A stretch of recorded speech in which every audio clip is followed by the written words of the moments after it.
дээд 3 гүрэм номыг анх удаа монгол хэлээрэн хурж улс гэр ард түмнийхээ буян заяаг дэлгэрүүлэх гэж байна. Дээд өмнө нь Жамбал Санжид номыг мянган үзэгчтэйгэн монгол хэлээр хурж байсан бол энэ удаа сүсэгтэн олны хүсэлтээр дээд 3 засал номыг их хэлээрэн хурх боллоо. 3 дугаар сарын 11-ний 16 цагт Асаа зэрэгт ганцхан удаа засал бүгдийн дээд 3 гүрэм номыг монгол хэлээрээ уншицгаая.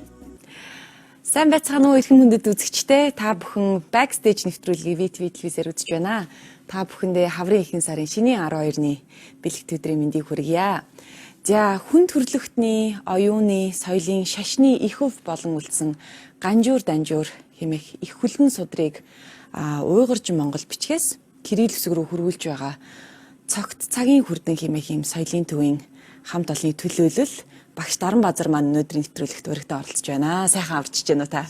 Сайхан авчиж байна. За бидний өнөөдрийн уулзалтын зорилго бол Backstage нэвтрүүлгийн болон V-телевизийн ихэнх үзэгч болох залуучуудаа одоо энэ хүлгэн судрынхаа талаар мэдээлэл өгөөч гэсэн юм хүсэлээр таныг өргөн оролцуулж байгаа. Тэгээ цагийн хувьд ч гэсэн одоо дөнгөж сайхан цагаан сар шинэ маань гарлаа. Тэгээд нэг цаг хугацааны хувьд их сайхан таарлаа. Бидний урилгыг хүлээн авсанд баярлалаа. За баярлалаа. Та бүхэн ч гэсэн. За юун төрөнд миний сонирхон асуух асуулт бол ганжуур данжуур хэмээх нэр болвол бидний одоо бүр бага залуу наснаас эхлээл хүн болгон сонсож өсдөг, хүн болгон эмээ өвөөгөөс аав ээжээсээ сонсдог. Тэгэхээр ганжуур данжуур их хүлгэн судар гэдэг энэ зүйл маань яг ямар бүтээл юм бэ? Одоо агуулга нь яг юунда байдгийм бэ? Тэгээд ямар учиртайгаар та бүхэн Кирилл үсгээр хөрвүүлж байгаа юм бэ? За ганжуур гэдэг бол одоо Бурхан багшийн зарлиг сургаалын чуулганыг хэлж байгаа. Төвд үгэлтэй. Монголчлох юм бол одоо зарлигийн орчуулга гэсэн үг. За. Бид нөгөө төвдөр нэрлээд их зансчихсан. Дэлхийн нийтэд танигдсан нэр нь л дээ. Тэгээ энэ дотор яг юу байна вэ гэхээр Бурхан багш 35 наснда гэгээрээд тэгээд 81 сүүдрийг хүртэл одоо 46 жилийн турш хүн төрлөختн зөв амьдрах, аз жаргалтай байх, сургаал номоо байнга айлдж яасан байдаг шавнартаа.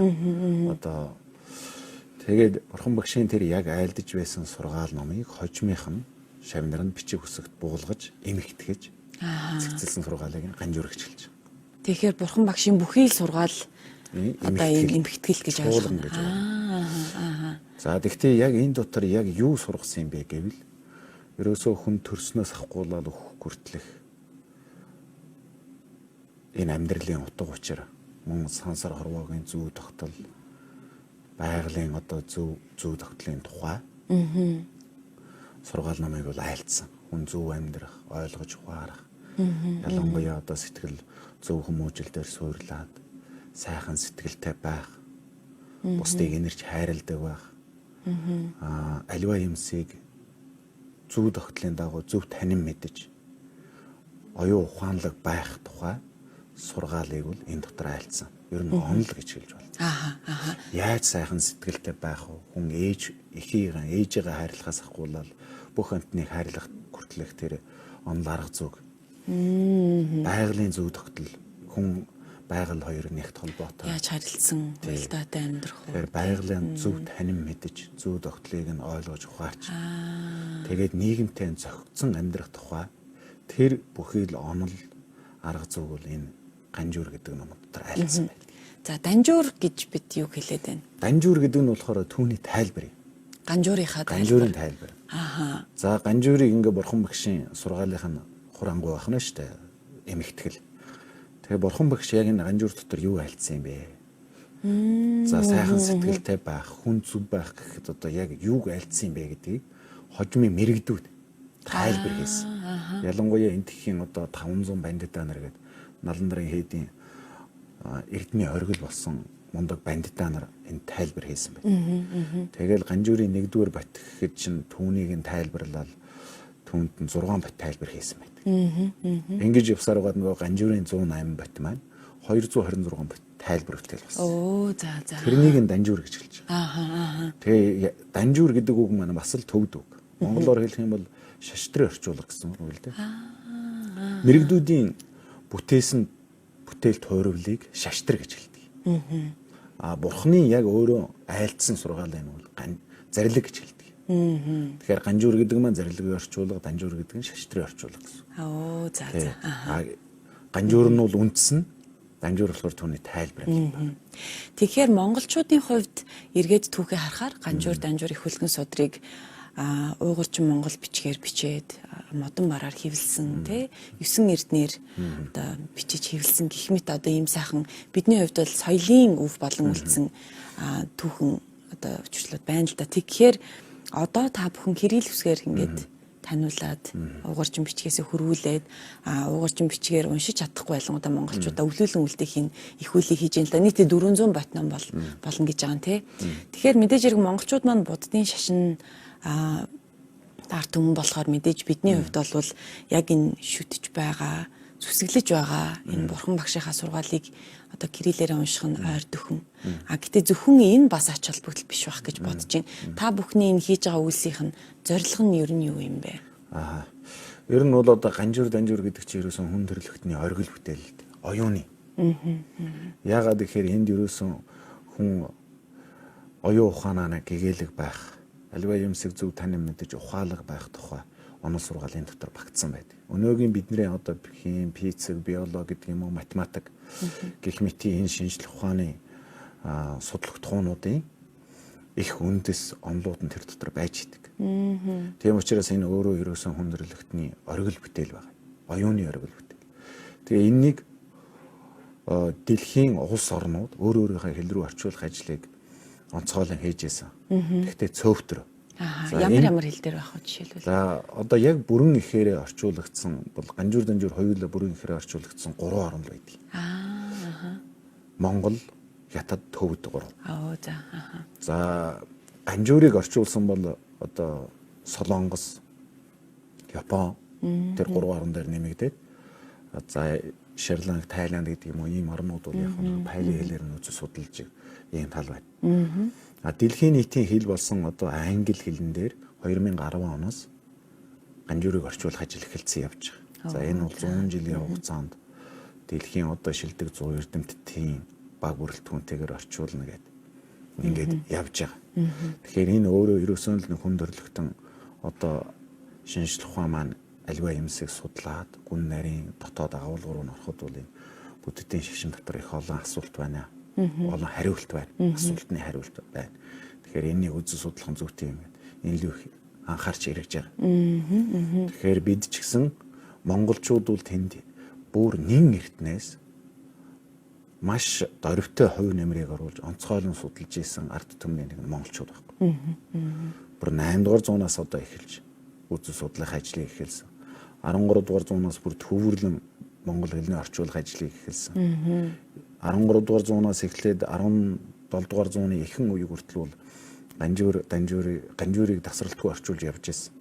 Тэгээ 1628 онд бол лэгдэн утга таан зарлиг гаргаж ганжуурыг бүрэн ихээр нь орчуулсан.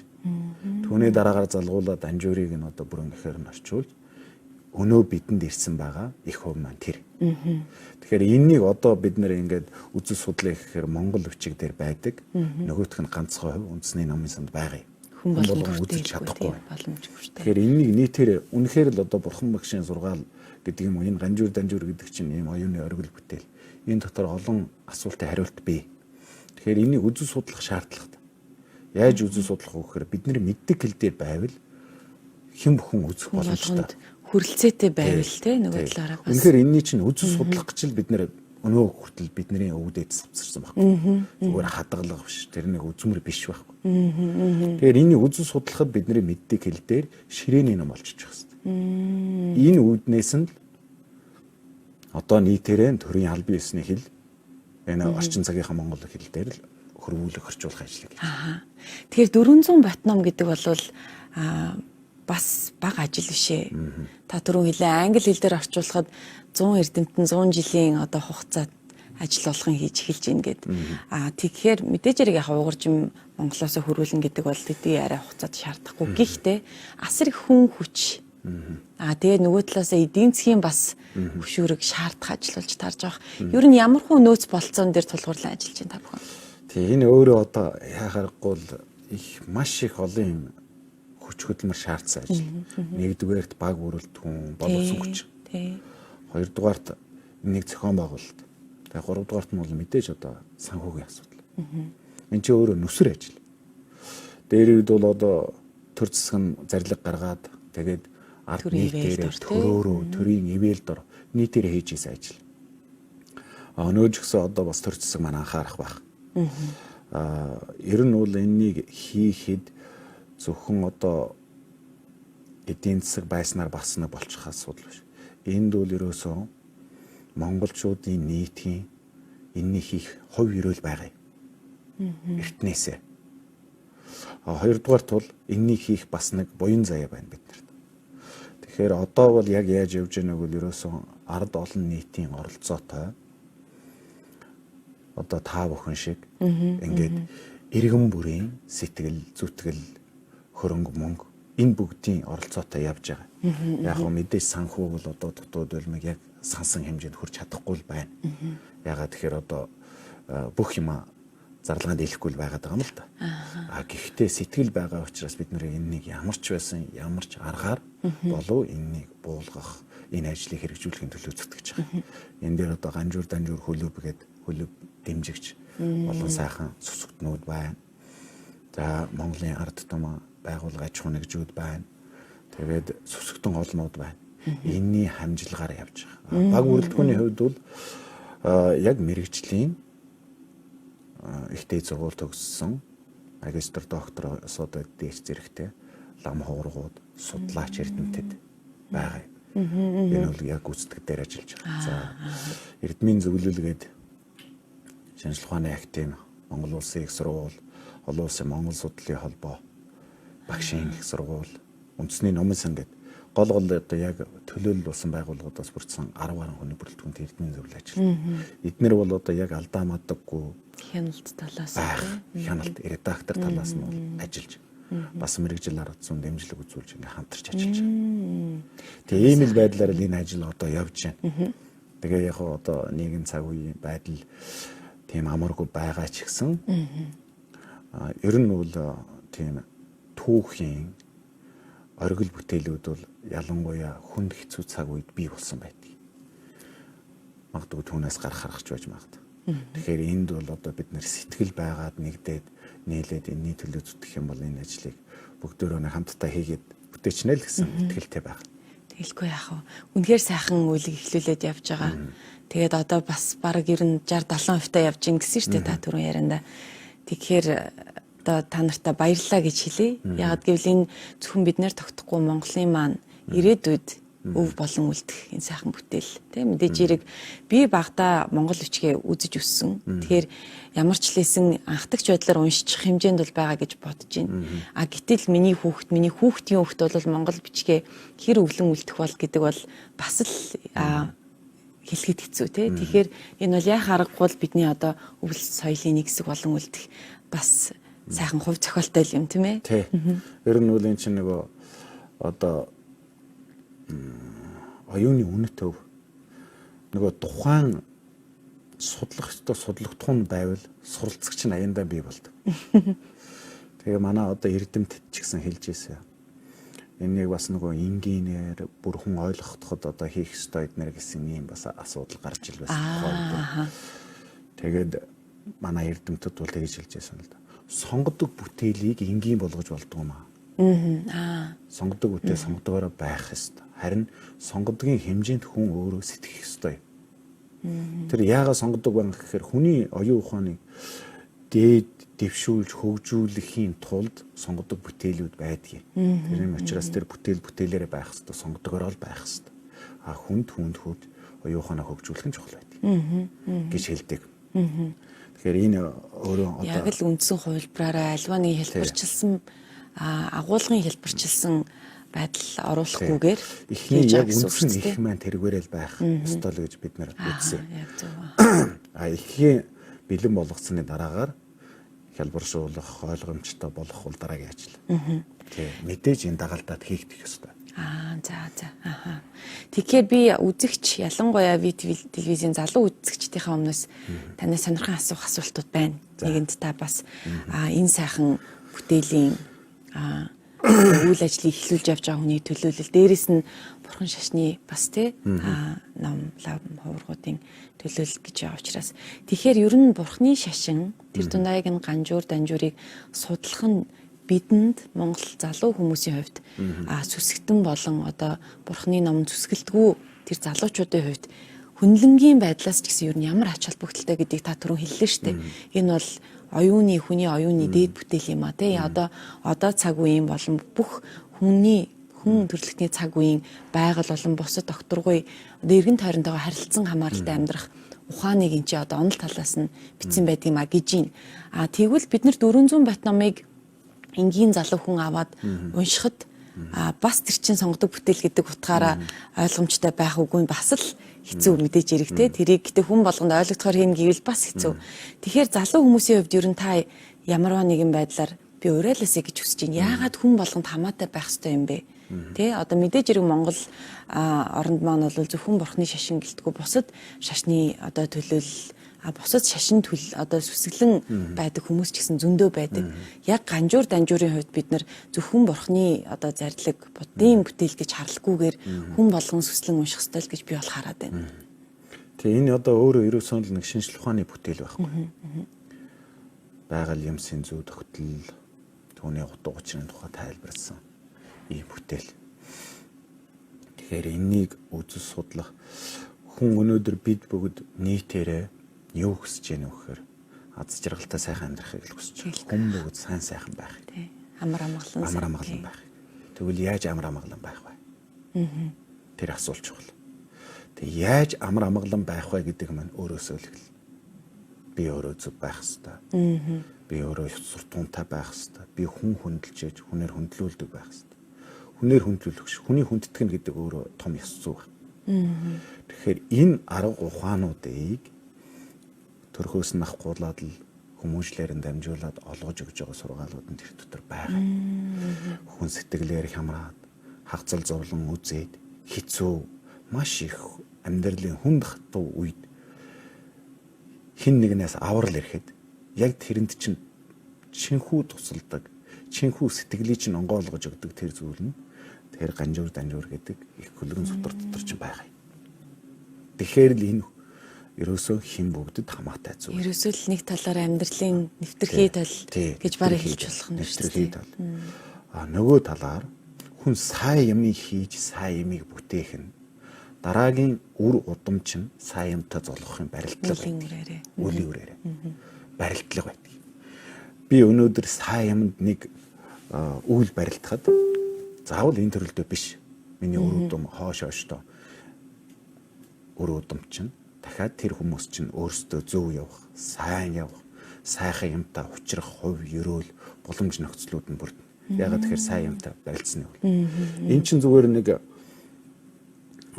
бас нэг хүн болгон тохиолддог зүйл биш байхгүй юу? Одоо бодоод үзэл 16 дугаар зуунд ганжуур данжуурыг орчуулах үйл ажиллагаа эд өрнжөөс 17 дугаараас 17 дугаар 18 дугаар зууны их хүртэл. Түүнээс хойш энэ бүтээл яг нийтийн байдлаар ийм том хэмжээнд хамарсан байдлаар өрнсөн хоор байхгүй. Тэрнээс чи хойш 300 бараг 400 жил өнгөрцөн байна. Тэгэхээр эн чинь нэг түүхийн давтамжаар дор хаяад 400 жилийн давтамжтайгаар өрнөдөг үйл ажиллагаа юм. Тэгэхээр одоо бид нар яг энэ цаг үед энэ нэг ийм үйл ажил эхлээд хийгдээд яг бодтойгоор ингээд явж байхад бид нэр тэр үед нь амьдарч яах гэдэг нь чухал тохиол. Тэгэхээр яг тэр үеэ бас нэг боломжийг ашиглаад энд нэг үйл барилтгал хэрэгтэй. Би одоо залуу надад хамаагүй биш. Таны өр хөөхд би, таны өр удам би. Цаг хугацаа явна. Тэгээд нэг хувь тохиол дахин тохиолддог юм. Яг боломжтой хувь тохиолыг зөв ашиглах нь одоо хойшооштой сайн юмтай барилдах их болдог гэж хэлдэг. Тэгэхээр сайхан хэлээ танд баярлалаа. Яг харахгүй үзэгчд маань яг мэдээлэл болж ах шиг байна. Хувь тохиолоос тэрэнд оролцохгүй бол нөгөө хувь тасрамж гэж бас багш нар тэгж хэлдэг. Хувь тасарна гэдэг маань одоо би ингээд ганжуур данжууртай барилдах нөхцөл бүрэлдэжээд байна шүү дээ. Надад сонголт маань байна. Тэгтэл би тэрэнд оролцохгүй байх юм бол дахиад тэр юм надтай тохиолдох уугүй юу? бас хэцүү байхгүй. Тийм шүү дээ тий. Дахиад одоо хизээч төхөх юм бүүмэд. Энэ насны яг тэр үед нь яг ингээ боломжтой одоо сонголт хийх боломжтой байхад тэрэнд оролцох нь бол дахиад түүнийг улам баттгаж байгаа. Та өөрөө сайн явах юмнуудаа сайн зүйлтэй, сайн хүнтэй авчрах, сансан хэрэгэ бүтээгээд явах. Тэр бүх боломжууд хойш хойштоо улам баттай. Сайн бүхний л эхлэл өшөө дараагийн сайн бүхнийг дуудах тэр бэлгийн л эхлэл болох нь шүү дээ тий. Тэгэхээр ерөөсөө танаас дахиад жоохон ухаад асууя л да. Үзэгчд маань гайхаж магадгүй оролцож байгаа хүмүүс байгаа. Мэдээж маш олон хүний хүс, хөдөлмөр, дээрэс нь сэтгэлээр энэ үйл маань бүтэж байгаа. Тэгэхээр одоо мэдхгүй байгаа хүмүүс ялангуяа залуучууд маань ямар оролцоо байж болох вэ? За энэ оролцоо маань бол одоо бид нар бас энэ ганжуур данжуурын үйл ажиллагааг нэг сайн явуулах, амжилттай хэрэгжүүлэхийн төлөө бас хэд хэдэн арга хэмжээ зохион байгуулж байгаа. За түүний нэг нь болохоор энэ 2017 оны 3 сарын 11-нд одоо нөгөөдөр тийм нөгөөдөр асаац хийхэд шинэ 14 байгаа л да. Нийтээрээ Монгол хэл дээр тэр дээд гурван засал буюу гурван гүрэн гэдэг номыг унших гэж байгаа. За энэ маань бол одоо ганжуур данжуураас гарсан номнууд. Тэгээд түүнийг нь монгол хэлээр хурлах ийм номын хорин болох. Тэгэхээр энэ номын хорин маань бас плеттэй. Тэгээд ном дагалдаж очино. За энээс орж байгаа орлого маань тэр ганжуур данжуурыг бүтээхэд зориулагдана. Тэгэхээр та тэр үйлд ороход одоо энэ ганжуур данжуурыг бүтээх үйлийг оролцож байгаа. Бодтой оролцож байгаа. Тийм байна, тийм байна. Хувь нэмрээ оруулж байгаа. Давхар. Нэгдүгээрт бол бурхан багшийн сургаалыг их гэлээрээ унших. Тийм байна, тий. Унших. Хоёрдугаарт бол тэр ганжуур данжуурыг хөрвүүлж байгаа үйл ажиллагаа нь бас бодтой хувь нэмэр болж байна. Гар бие оролцож байна гэсэн. Тэгэлгүй яах вэ? Үүнийг дагалдаад одоо манай төв дээр бас очиод оролцож болно. За манай бас хандивын данснууд бие данснуудаар оролцож болно. Мөн энэ манахаас явуулж байгаа үйл ажиллагаануудад оролцоно л гэдэг маань тэр ганжуур данжуурыг түгээх ийм бүтээхэд л гар бие оролцож байна. Энийний чинь одоо зөвхөн ингээ орчуулга явахын зэрэгцээгээр тайлбарлах, таниулах, сурталчлах, дэлгэрүүлнэ гэдэг чинь өөрөө бас нэг одоо ажил шүү дээ. Ганжуур данжуурыг олон нийтэд дэлгэрүүлэхийн дагалдах ажлууд нь энэ гурван гүрэм гэдэг номыг монгол хэлээр унших. За Жамбал Санжид гэдэг бас ганжуурийнхэн дээр байсан тэр номыг бид өнгөрсөн жил монгол хэлээр уншсан. Энд 2000 гаруй хүн оролцсон. Хагас айдар болгон одоо Жамбал Санжидыг монгол хэлээр унших энэ номын уншлага төв дээр явагддаг. Энэ дээр одоо байнгын оролцдог олон сүсгэн хүмүүс, залуучууд, өсвөрийн төлөөлөл бүгд байна.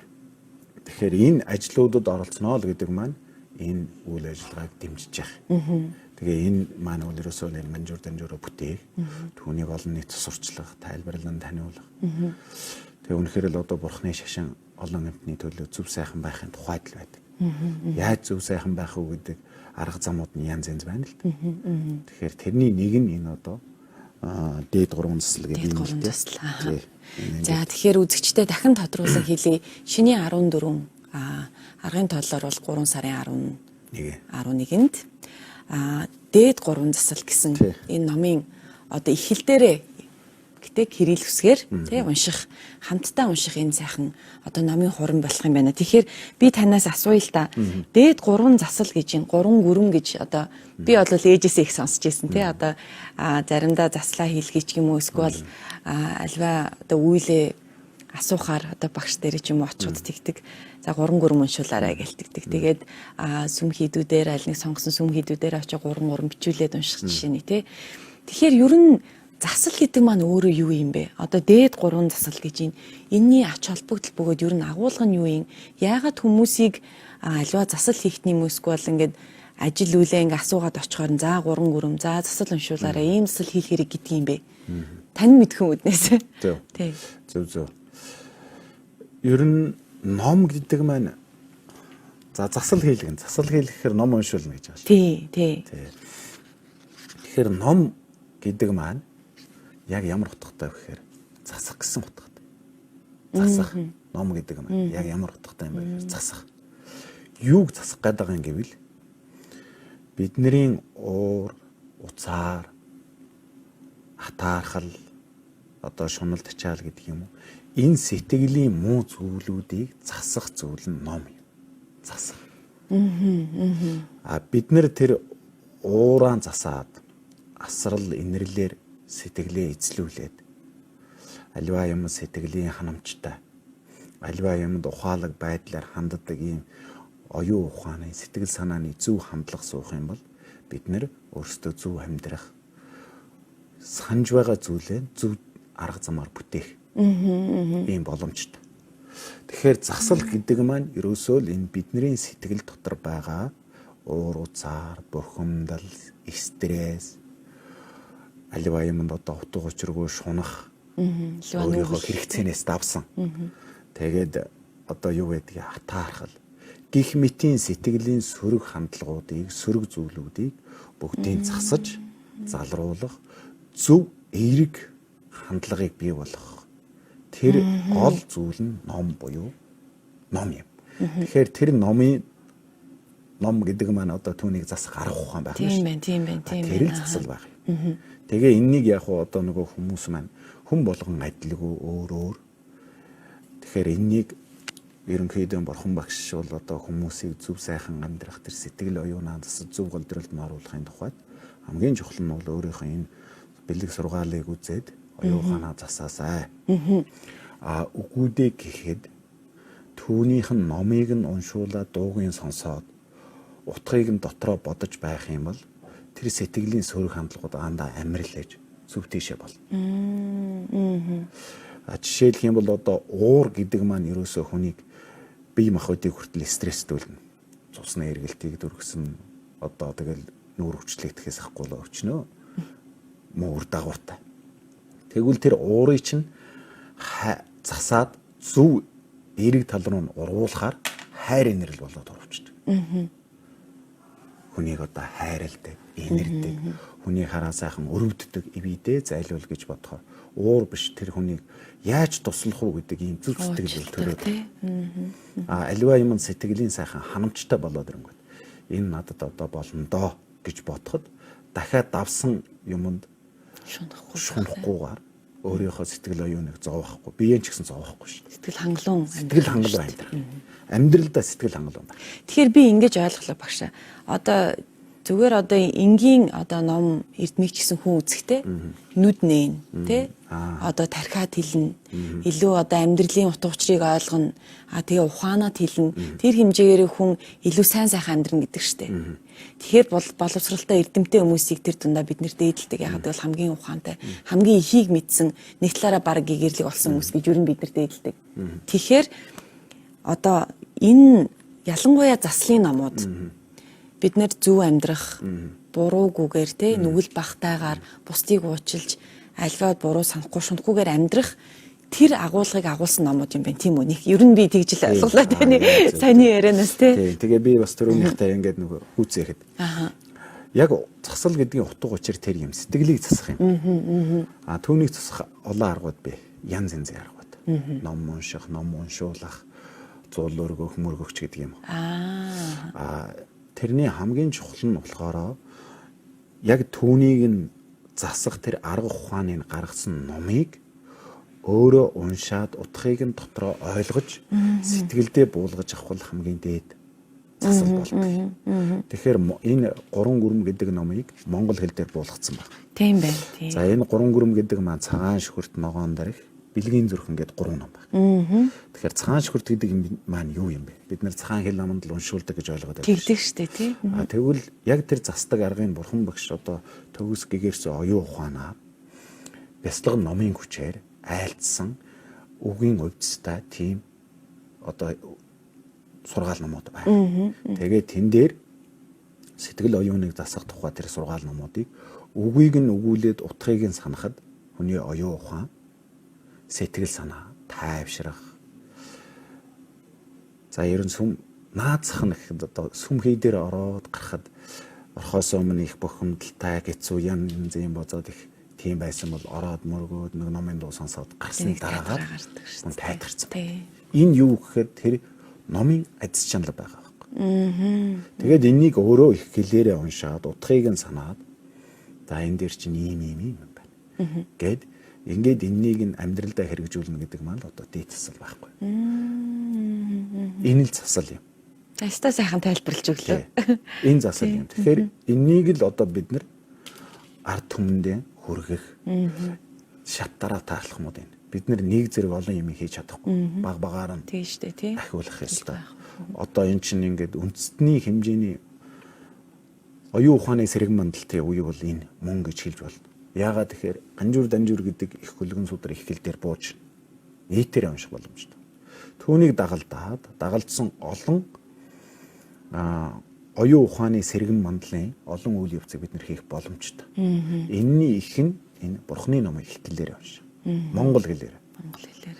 Тэгээд нэг 2000 хүн нэг дор суугаад одоо энд нэг 2 хүн ярих 10 хүн 20 хүн нийлээд нэг номыг яг монгол хэлээрээ бүгдөө дуу нэгтгээд унших. Ямар сонсогдох. Тэрнээс гарч байгаа инээр. Яг үнэ энерги гэж байгаа шүү дээ. Тэрний дууг хоорлоо дуулахад ямар сайхан байдаг вүлээ тийм ээ. Нэг дуучин дуулах, хоорол дуулах. Тэр хүнд ингээ хүн бүр сэтгэлээрээ автаад бүх юм мартаад оюун ухаан сайхан болдог шүү дээ. Яг тэрэн шиг Бурхны тэр адис жанлагтай номыг их хэлээрээ уншаа. Тэгээ сайхан ингээ тайлбартаагаар олон хүний хамтаар олон хүний хамтаар аялгуулад тэгээ өөрийнхөө мэддэг хэлээр 10 зүгийн 3 цагийн бурхан дор мөргмүү гэх. Тэгээ биеийн сэтгэл ариу усгуултгай ач гэдэг юм. 100 жил амьдрах болтгой 100 намрыг үзэх болтгой гэдэг ийм өгнүүдийг хэлээд утгыг нь санаад ойлгоод те дээрээс нь. Эн чинь үндсэндээ 5 мэдэр хүүг тавуулангийн тэр зөв сайхан юмд аваачиж байгаа. Ийм л номын хорин болох. Энэ бол номын хорин. Тэгээд ингэснээрээ бидний сэтгэл оюу зөв сайхан бодолтой зэгцэрч ирнэ. Тайхтайгаар зөв зүйлийг ойлгоно. Бид нар ч одоо бас зөв явах хэрэгтэй юм байна шүү гэдэг ийм бодол төрнө. Тэндээс хүн их олон зүйлийг ойлгоно шүү дээ. Тэгээд нэг сайхан сэтгэлийн ханамж аваад гарч ирээд нэг гэртээ энийгээ таринаад Тэгэлгүй яах вэ тийм. Ийм л зүйл.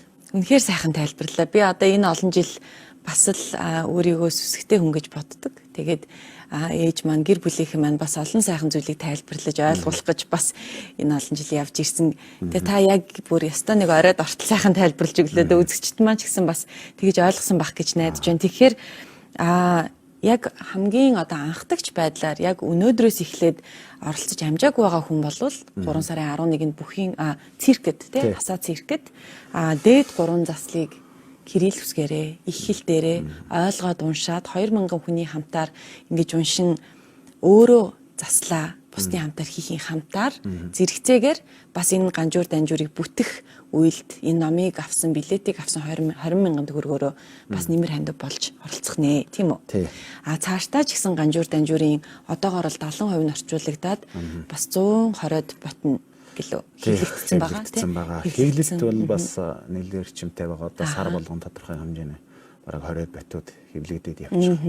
Энэ санхүүгийн асуудал бас боломжтой байвал тэгээд тэр тасралтгүй ингээ өргөжлөө явчих болно. Тэгэхээр сүсгтэн олон маань ч гэсэн тэр ботуудаас өөрийнхөө хэр хэмжээнд мэдээж тааруулна.